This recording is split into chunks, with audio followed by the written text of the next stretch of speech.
I'm Detective Freeman. I see you already met my partner here, Agent Clark. Please, know that we're doing everything we can to find your wife. Okay. Mr. Copeland here believes that his wife has been kidnapped. So I already told this guy everything. My wife should be home by now. Did she mention anything about going anywhere after work? No, look, when I got home, the front door was left open, okay? And she was gone. Her cell phone and her purse are still here. Why would she leave without those? Come on, she probably forgot it. No, that doesn't make any sense. Okay, Mr. Copeland, we're here to help you, okay? So any information you can give us will help us find her quicker. Listen, does she have any friends, family? I don't know anybody that she may have gone with. No, she doesn't have any friends. She's always by herself. We found something!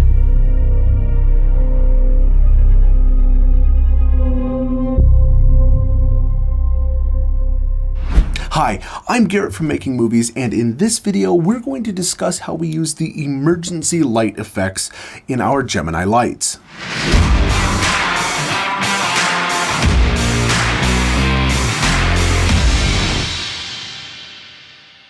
Dialogue scenes are among the most common in narrative filmmaking, obviously, but can very easily turn into some of the most visually boring things to watch. And the reason for that isn't just because there's not like action scenes or giant explosions or any of that kind of thing happening.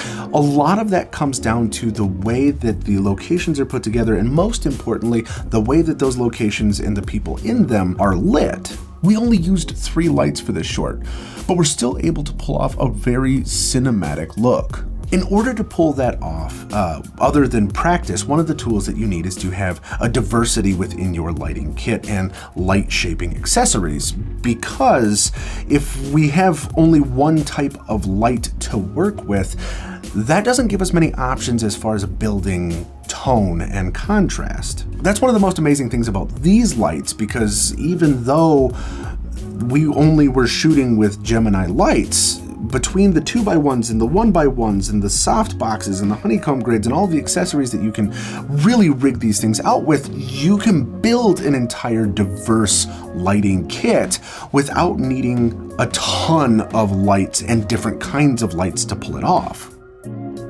I wanted this scene to be really moody visually, so we kind of went for this David Fincher style aesthetic, and in that we had a couple of light setups.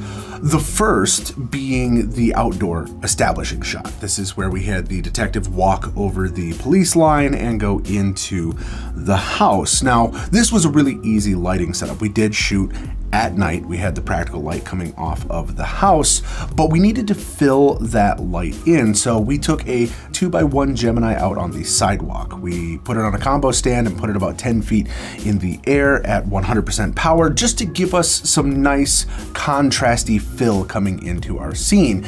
We were outside in the freezing cold, and this is one of those places where having 100% power off of battery is a super valuable thing.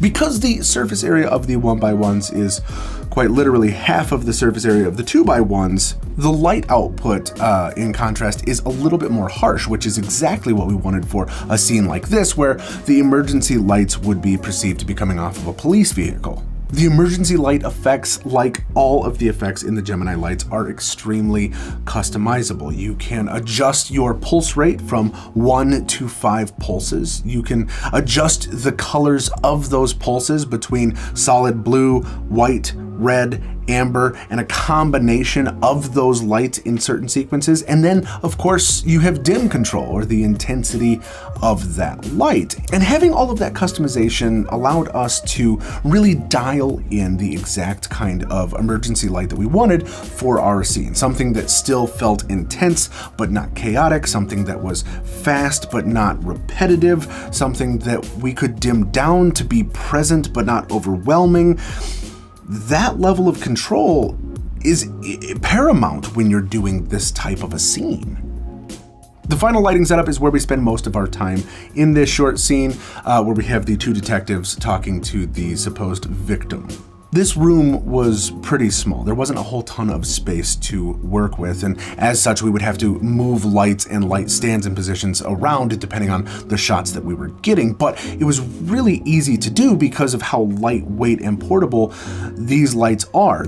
We had a 2x1 Gemini that we put a DOP Choice snap bag on, giving us a really nice soft box, and put it on a booming combo stand and raised it up and over the people that we're having our conversation with to give a really nice directional but still soft light. Again, trying to go for that Fincher-esque look.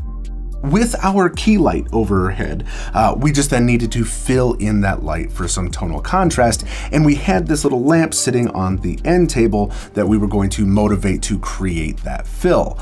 We took a 1x1 Gemini through the honeycomb grid onto it and then boomed it out into our scene. Depending on which person we were filming, we got that light closer to them to again give that contrast across the face while still making it believable that it might be coming from that little lamp. On the other side of the room, we took another 1x1 and put the emergency lights on it and dimmed it way down. I think it was something like 3 or 5%. These Gemini lights get extremely bright, and for what we wanted here is we wanted it to still be believable that there would be police vehicles outside, the lights would be going, so we would get a remnant of that, but it wouldn't be overpowering in our scene. Because at the end of this scene, we wanted to cast doubt on the innocence of our supposed victim, we wanted to make sure that even though they were in the same environment, we lit him differently than how we lit the detectives. So the creative choice was made to have the majority of the light be on them, again, having the background be these nice white colors and light gray colors, while putting him kind of in more darkness and having his background be much further away and much more dimmed down. That visual contrast, even in one location between those characters, really helps define visually how we understand those characters to be.